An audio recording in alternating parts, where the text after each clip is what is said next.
Hey, good evening. Welcome to Vintage City Groups. This is the third installment of just a three-part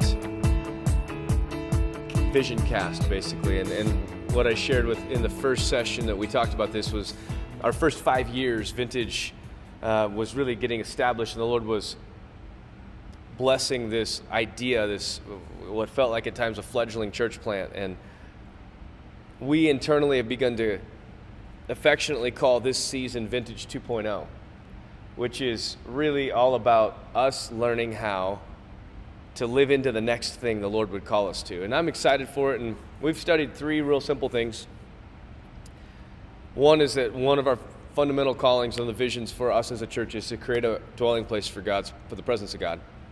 The second is that we, as His kids, live His best life every day. And we looked at that as thankfulness really is what controls that continuum. And then this third thing that is the one that I'm probably most excited about, because it's the newest on the horizon for us, and it is to love our city extravagantly. I actually fundamentally believe that a church that loves the presence of God, that draws in the presence of God, but doesn't have an expressive outlet to love their city, is only doing kind of half the job. There's such a passion in me to love our city and to find tangible, active ways to love our city. And what does love mean? Really, in a biblical sense, there's no greater love than this, than one who lays their life down for a friend. So that feels super dramatic, and that feels, obviously, it reminds us of the cross and the love of Jesus, that He was willing to watch over us and love us and give His life on the cross. But what does it look like for us to dial that back in its intensity and ask this question? Laying my life down for my friend is a very philosophic point of view that just says, I believe I have been placed in my daily situations to serve other people. That's how I love them. Sometimes we serve by meeting real needs, like they're hungry, we feed them. Other times we serve by releasing finance to people because we know they're in need. There are so many different ways. Sometimes we serve by holding a door at a restaurant for somebody we don't know. But I believe the call of God on Vintage is that we are to give ourselves to this philosophic mindset that we have been placed in Fort Collins, Loveland, Windsor, to serve the lost around us and to love on them. I'm excited because I believe this is going to be the area that we get to launch the most tangible ministry in the next 3 years. I'm crying out for strategy, because it's one thing to get vision, it's another thing to get strategy. And I want to invite all of you into that same thing. Let's begin to pray. Let's begin to cry out. Let's begin to ask the Lord, what's it look like for us to love our city? But in its simplest form, I want to put it into just a three-phase grid for us with this word serve. What's it look like for me to serve my city extravagantly? It must mean that I wake up every day and I view my life as a life to be given away. It's not about me. You can say that with me right now. It's not about me. Jesus came and modeled what it was to really live the kingdom, and it was to serve. He came not to be served, but to serve, as all of us should be.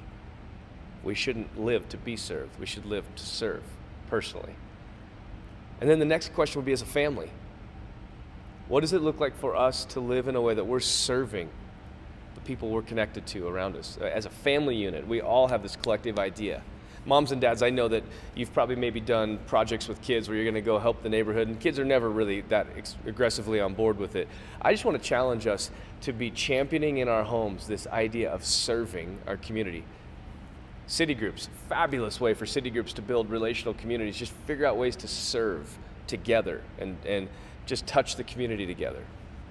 And then the last thing is, what's it look like for us as a body to find strategic ways to really partner with and love our city? Those three things together, creating a dwelling place for the presence of God, living His best life every day, and loving our city extravagantly. Those are the three things I feel like this next season, Vintage 2.0, we're really called to give ourselves to. I'm excited for them. I'm excited to see what the Lord wants to do. Always Israel will look backwards and be able to say, look what the Lord has done. That's the call of God on his people. He wants us to be aggressively pursuing vision so we can say with him, well, look what the Lord did. And I want to call us to this simple reality. Someday we'll all stand together with the Lord in heaven, and we'll be able to share stories and laugh and go, wasn't that a blast, helping the Lord do what he wanted to do in Fort Collins, in Windsor, in my neighborhood? All of us have been marked in this last year by tragedy, by watching some suicides. And we've just felt that sting of, oh. And I feel like the Lord has been using those things in me to say, what's it look like for you to live in a way that actually changes a city? It is for these reasons that we worship like we do. It is for these reasons we work towards excellence like we do. It is for these reasons that we pray. My belief is that most all of these things are going to be cemented as we pray together and the Lord begins to deliver strategy. I know none of this is revelation, but I sure hope it challenges us to dig in and get excited about what the Lord's called us to do. Love you guys. Have a great night.